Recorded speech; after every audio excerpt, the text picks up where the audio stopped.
Thank you, Jerry. In preparing to introduce an already well-known man to you this morning, I was struck by the difference between knowing about someone and knowing them.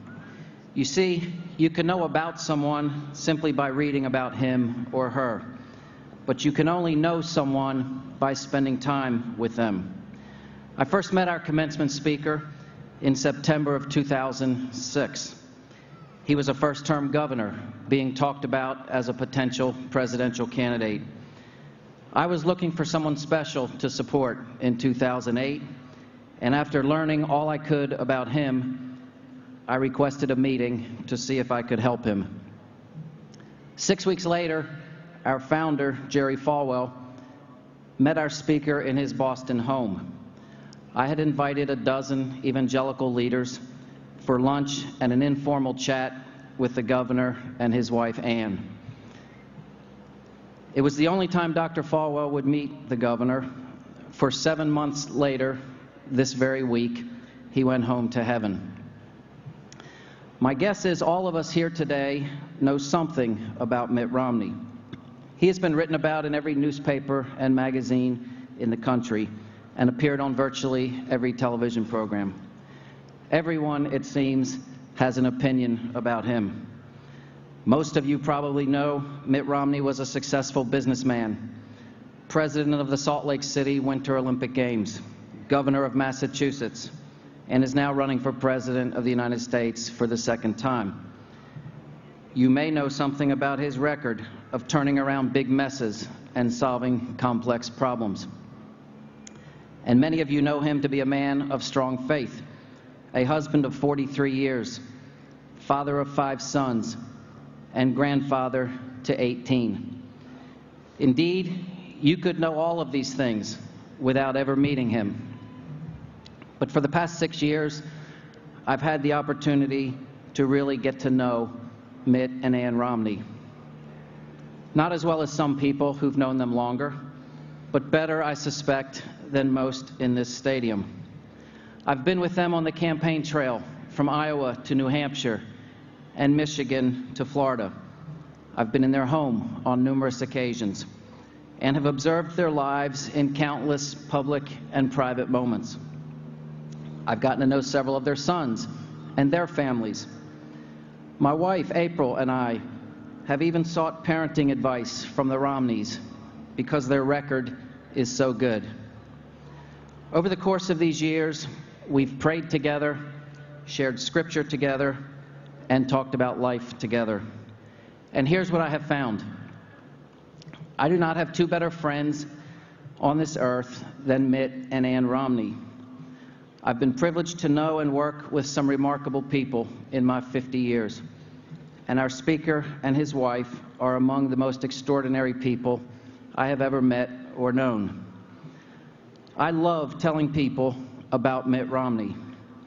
For 6 years, Governor, I've been talking about you to anyone who would listen, and I'm afraid even some who wouldn't. Now, it seems many people want a president they will agree with on everything. And if that's your standard, perhaps you should run yourself. After all, I don't agree with April on everything, and we've been married 24 years. I suspect I won't agree with Mitt Romney on everything, but I will tell you this. I trust him. I trust him to do the right thing, to do the moral thing, to do what's best for our country. I trust his character, his integrity, his moral compass, his judgment, and his perfect decency. And finally, I trust his values, for I am convinced they mirror my own. Several weeks after the luncheon Dr. Falwell and I attended at Governor Romney's home, each of us who was there received a big UPS shipment with a beautiful chair inside. On the front of that chair was the seal of the state of Massachusetts. On the back was a brass plate with an inscription I've never forgotten. It read, "There's always room for you at my table, Mitt Romney." Governor, that chair has been in Dr. Falwell's home the past 5 years. But this morning, his son, our chancellor, is seated in it, beside you.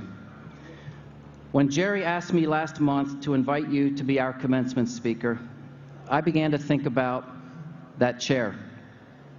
You see, in politics, everyone wants a seat at the politician's table. But I believe many want that seat without offering a seat, or anything for that matter, in return. I also believe truly good relationships must be good in both directions. Governor Romney, you have already extended to us, through our beloved founder, a seat at your table, and we thank you. And now this morning, on behalf of Liberty University, I'd like to present you with the chair that you're sitting in. Made by the same company that made the chairs you sent us, the brass plate on the back of this one says, "There's always room for you at our table." Liberty University Commencement, May 12, 2012.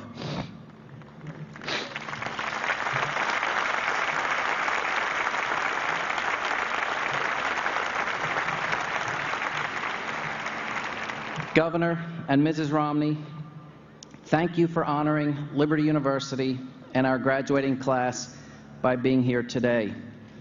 Thank you for an example of a life well lived. And thank you, on a personal note, for your friendship to April and me. Ladies and gentlemen, class of 2012, in a few minutes you will hear from a man I respect and admire, my very special friend, Governor Mitt Romney. Thank you for welcoming him to Liberty University.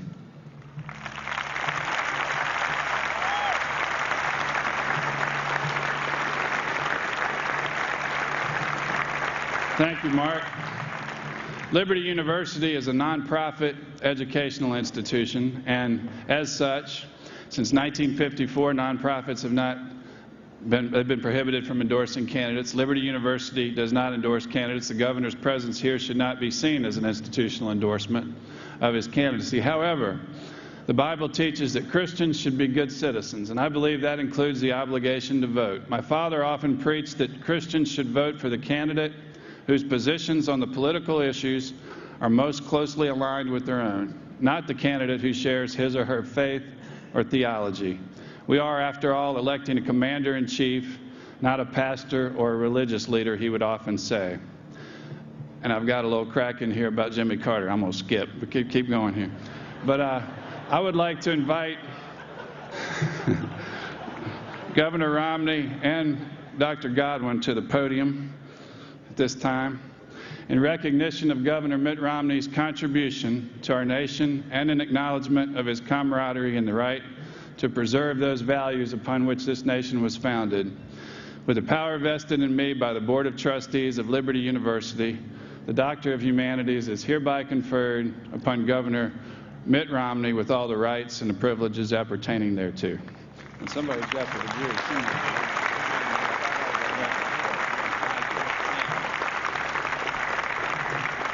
Now, to deliver our 39th annual commencement address, I'm thrilled to welcome the next President of the United States, Governor Mitt Romney.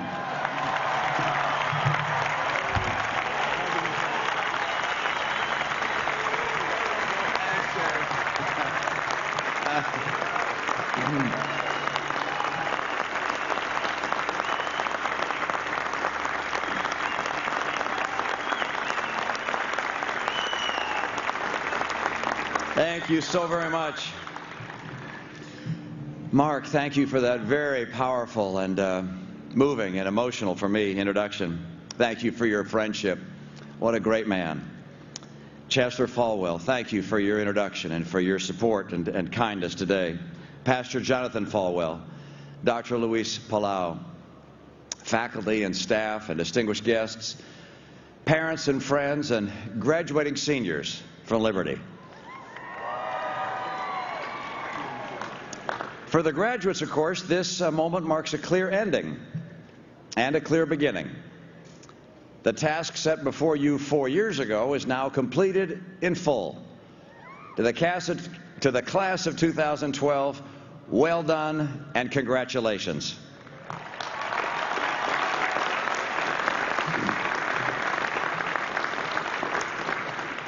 By the way, I'm told that some of you may have taken a little longer than 4 years to complete your studies.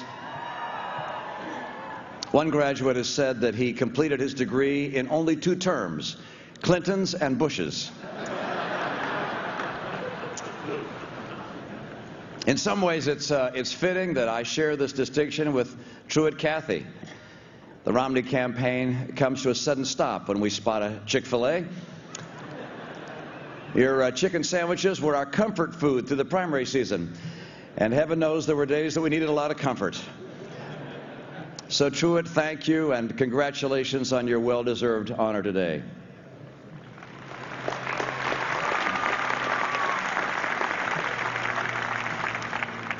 Of course, there are some people here who are even more pleased than the graduates. That would be their parents. Their years of prayers and devotion and investment have added up to this joyful achievement. And with credit to Congressman Dick Armey, the American dream is not owning your own home. It is getting your kids out of the home you own.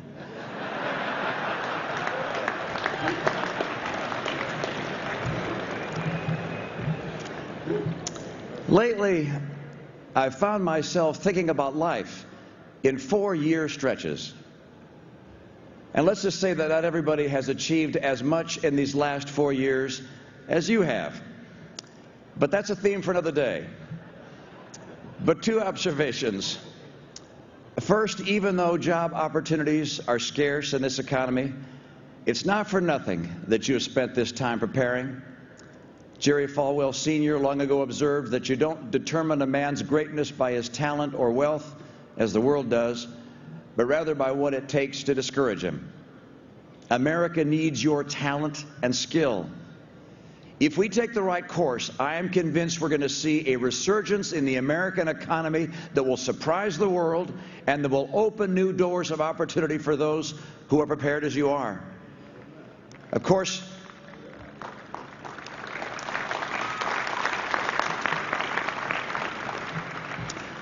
what the next 4 years might hold for me is yet to be determined. But I will say that things are looking up, and I take your kind hospitality today as a sign of good things to come.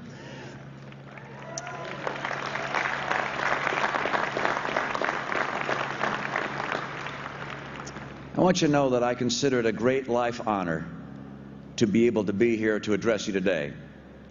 Your generosity of spirit humbles me. The welcoming spirit of liberty is a tribute to the gracious Christian example of your founder. In his 73 years of life, Dr. Falwell left a big mark. For nearly 5 decades, he shared that walk with his good wife, Maisel. It's wonderful to see her here today. The calling Jerry answered was not an easy one. Today, we remember him as a courageous and big-hearted minister of the gospel who never feared an argument and never hated an adversary. Jerry deserves the tribute he would have treasured most as a cheerful, confident champion for Christ. I'll always remember his cheerful good humor and selflessness. Several years ago, as Mark was describing, in my home, Ann and I were posing for a picture together with him. We wanted him to be in the center of the photo, but he insisted instead that Ann be in the middle and he and I be on the sides.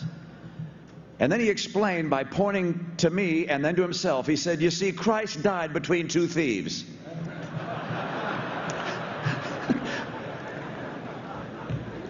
Maybe the most confident step Jerry ever took was to open the doors of this school 41 years ago. He believed that Liberty might become one of the most respected Christian universities anywhere on the earth, and so it is today. He believed, even when the first graduating class consisted of only 13 students, that year after year, young Christians would be drawn to such a university in ever great numbers. Here you are. Today, thanks to what you have gained here, you leave Liberty with conviction and confidence as your armor. You know what you believe, you know who you are, and you know whom you will serve. Not all colleges instill that kind of confidence, but it will be among the most prized qualities from your education here. Moral certainty, clear standards, and a commitment to spiritual ideals will set you apart in a world that is searching for meaning. That said, your values will change. In fact, the more you live by your beliefs, the more you will endure the censure of the world. Christianity is not the faith of the complacent, the comfortable, or of the timid. It demands and creates heroic souls like Wesley, Wilberforce, Bonhoeffer, John Paul II, and Billy Graham. Each showed in their own way the relentless and powerful influence of the message of Jesus Christ. May that be your guide as well. You enter a world with civilizations and economies that are far from equal. Harvard University historian David Landis devoted his lifelong study to understanding why some civilizations rise and why others falter. His conclusion was this: culture makes all the difference. Not natural resources, not geography, but what people believe and what they value.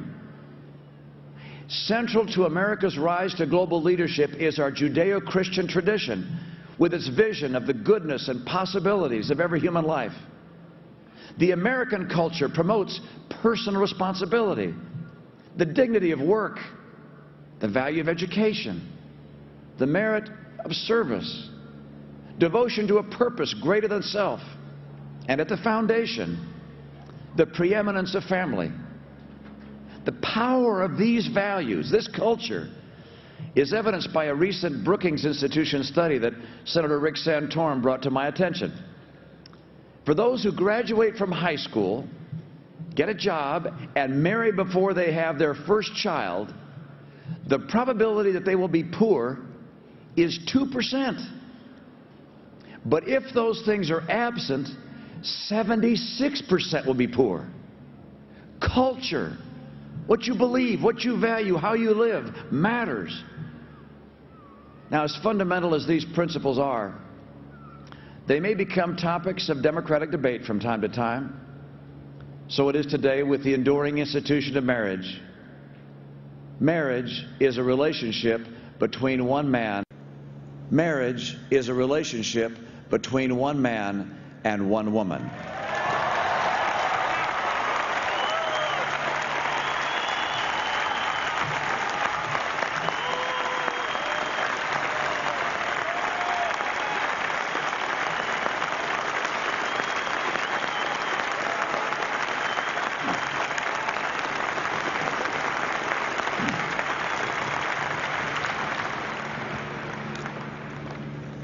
The protection of religious freedom has also become a matter of debate. It strikes me as odd that the free exercise of religious faith is sometimes treated as a problem, something America is stuck with instead of being blessed with.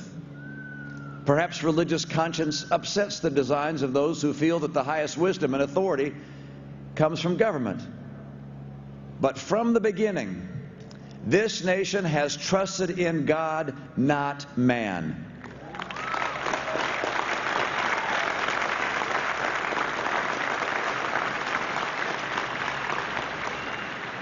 Religious liberty is the first freedom in our Constitution.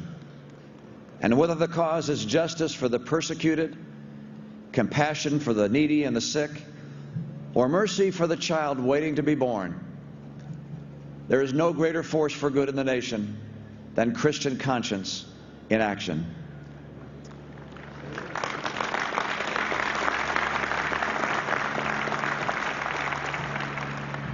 Religious freedom opens a door for Americans that is closed to many others around the world. But whether we walk through that door and what we do with our lives after we do is up to us. Someone once observed that the great drama of Christianity is not a crowd shot following the movements of collectives or even nations. The drama is always personal, individual, unfolding in one's own life. We're not alone in sensing this. Men and women of every faith and good people with none at all sincerely strive to do right, and lead a purpose-driven life. And in the way of lessons learned by hitting the mark and by falling short, I can tell you this much for sure. All that you have heard here at Liberty University about trusting in God and in His purpose for each of us makes for more than a good sermon. It makes for a good life. So many things compete for our attention and devotion. That doesn't stop as you get older, by the way. We're all prone at various times to treat the trivial things as all important, the all important things as trivial, and little by little lose sight of the one thing that endures forever. No person I've met, not even the most righteous or pure of heart, has gone without those times when faith recedes in the busyness of life. It's normal, and sometimes even the smallest glimpses of the Lord's work in our lives can reawaken our hearts. They bring us back to ourselves, and better still, to something far greater than ourselves. What we have, what we wish we had.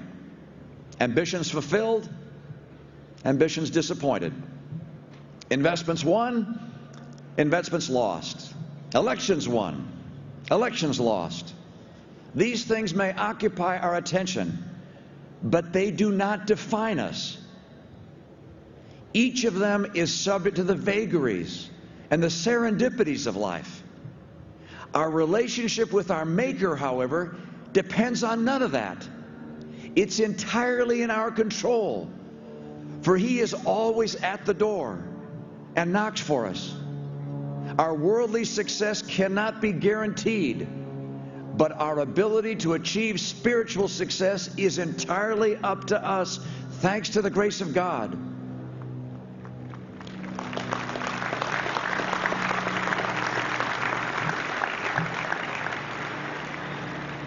The best advice I know to give is to give those worldly things your best, but never your all. Reserve the ultimate hope for the only one who can grant it. Many a preacher has advised the same, but few as memorably as Dr. Martin Luther King Jr. As a young man, he said, with most of my life ahead of me, I decided early to give my life to something eternal and absolute, not to these little gods that are here today and gone tomorrow, but to God who is the same yesterday, today, and forever.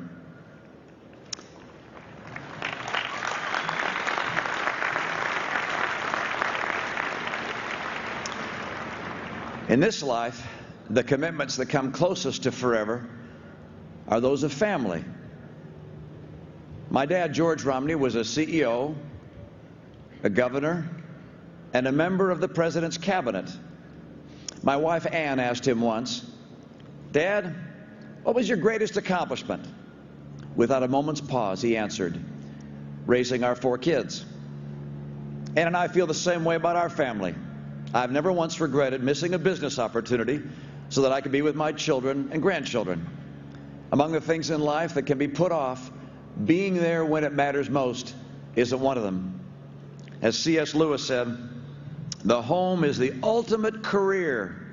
All other careers exist for one purpose, and that is to support the ultimate career. Promotions often mark the high points in a career. I hope I haven't seen the last one of those. But sometimes the high points come in unexpected ways. I was asked to help rescue the 2002 Olympic Winter Games in Salt Lake City. I'm embarrassed now to recall that when this opportunity was first presented to me, I dismissed it out of hand. I was busy, I was doing well, and by the way, my lack of athletic prowess didn't make the Olympics a logical step for me.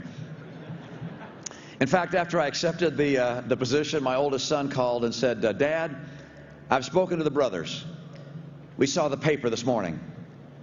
We want you to know there's not a circumstance we could have conceived of that would put you on the front page of the sports section. The Olympics were not a logical choice, but that was one of the best and most fulfilling choices of my life. Opportunities for you to serve in meaningful ways may come at inconvenient times, but that will make them all the more precious.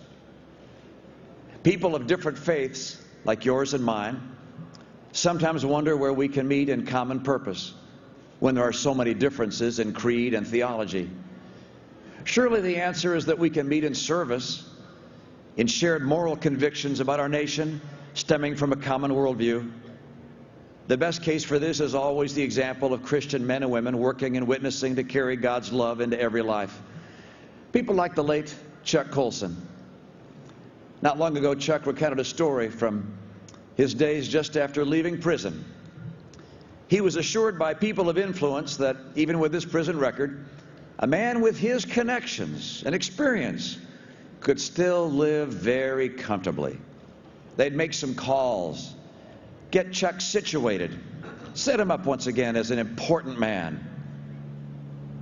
His choice at that crossroads would make him instead a great man. The call to service is one of the fundamental elements of our national character and culture. It has motivated every great movement of conscience that this hopeful, fair-minded country of ours has ever seen. Sometimes, as Dr. Viktor Frankl observed in his book For the Ages, it's not a matter of what we're asking of life, but rather what life is asking of us. How often the answer to our own problems is to help others with theirs. In all of these things, family, faith, work, service, the choices we make as Americans, in other places, are not even choices at all. For so many on this earth, life is filled with orders, not options, right down to where they live, the work they do, and how many children the state will allow them to have.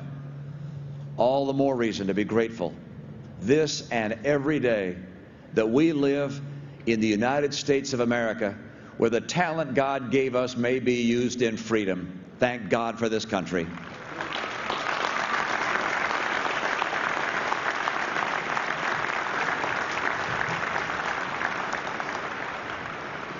And so at this great Christian institution, you've all learned a thing or two about these gifts and the good purposes they can serve. They're yours to have and yours to share. Sometimes your liberty education will set you apart, and always it will help direct your path. And as you now leave and make for new places near and far, I hope for each one of you that your path will be long and life will be kind. The ideals that brought you here, the wisdom you gained here, and the friends you found here, may these blessings be with you always, wherever you go. Thank you to you all. God bless you, and God bless the United States of America.